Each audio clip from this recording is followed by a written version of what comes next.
Hey there! So, is that pesky check engine light staring you down again? You plug in your scanner and it spits out this code, P2227. Well, if that's what brought you here, you are in exactly the right place. We're about to break down what this code means, and more importantly, give you a clear roadmap to get it fixed. Yeah, that little amber light on the dashboard, it's the reason we're all here, right? It can definitely be stressful, but trust me, understanding what's behind it is the first and biggest step to getting it turned off for good. And that's the one, P2227. If that's the code your car is showing, stick with me. We're going to cover what it is, what's really causing it, and how you can sort it out without just throwing money at the problem. All right, let's dive right in. First things first, what is your car actually trying to tell you with this code? So in plain English, this code means your car's main computer, it's green really, is getting a really weird signal from the barometric pressure sensor, or baro sensor for short. The voltage it's seeing is either way too high, way too low, or it just doesn't line up with what other sensors are reporting. The computer is basically throwing up a flag and saying, hey, the air pressure reading I'm getting right now, it doesn't make any sense. But to really get why that one sensor signal is so important, we got to take a quick look at how your engine breathes. It's all connected, as you're about to see. Think of these three sensors as the brain trust for your engine's air supply: the baro, the mass airflow, or MAF, and the manifold absolute pressure, or MAP. They all work together as a team. They constantly measure the air coming into the engine so the computer can mix in the perfect amount of fuel. Okay, now here's the key difference, and this is really important. While the MAF and MAP sensors measure the air that's already inside your engine's intake, the baro sensor is unique. Its whole job is to measure the atmospheric pressure outside the car. It's the one telling the computer what kind of environment you're actually driving in. And this is the perfect way to think about it.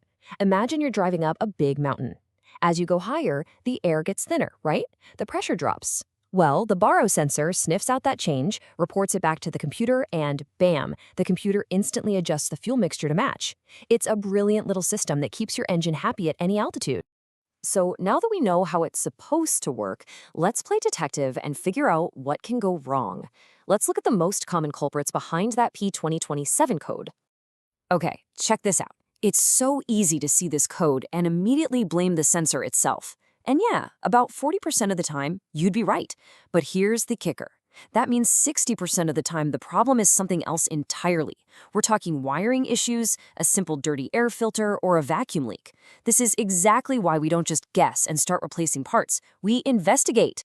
So here's our full list of suspects. We always start with the easiest, cheapest stuff first. A dirty air filter? That can choke the engine and throw everything off. Then we look at the baro sensor itself. Maybe it's just dirty. After that, we inspect for bad wiring, listen for vacuum leaks from old cracked hoses, or even check for a clogged catalytic converter. And in very, very rare cases, it could be the main computer. All right, theory's over. Now it's time to get down to business. In this next section, we're going to walk through a simple, step-by-step plan to figure out what's wrong and get it fixed. Here is your game plan. Step 1, and I cannot stress this enough. Check for other codes. Sometimes a problem with the MAF sensor will cause this P2027 code to pop up as a side effect. Fix that first. If you're clear, move to a visual inspection. Is the air filter filthy? Is a wire disconnected? Next, hunt for vacuum leaks. Only after you've checked these simpler things do you move on to testing the sensor itself. And then finally, once you've found the real culprit, you can replace the right part with confidence. Now, about those vacuum leaks, there are a couple ways to find them. The classic DIY method is to use something like starter fluid. You just get the engine running and carefully spray it around the intake area. If the engine suddenly revs up or stumbles, boom, you found your leak. The other way, the one the pros use, is a smoke machine.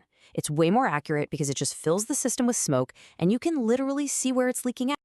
So we've decoded the code, we understand the system, we've lined up our suspects, and we've got a solid diagnostic plan. Let's wrap this all up with the key things you need to remember. So, what's the bottom line? First off, don't panic. This is often a really simple fix. Second, always start simple. Check that air filter, check the wiring. Remember, there's a better than even chance it's not the sensor. Third, be systematic. Follow the steps. And finally, once you think you fixed it, clear that code and take the car for a good drive to make sure the light stays off. You know, a check engine light isn't just an annoyance. It's a message. It's your car trying to communicate with you. By taking a little time to understand a code like this, you're not just fixing a part, you're learning to listen to your vehicle. So the real question is, what's your car trying to tell you?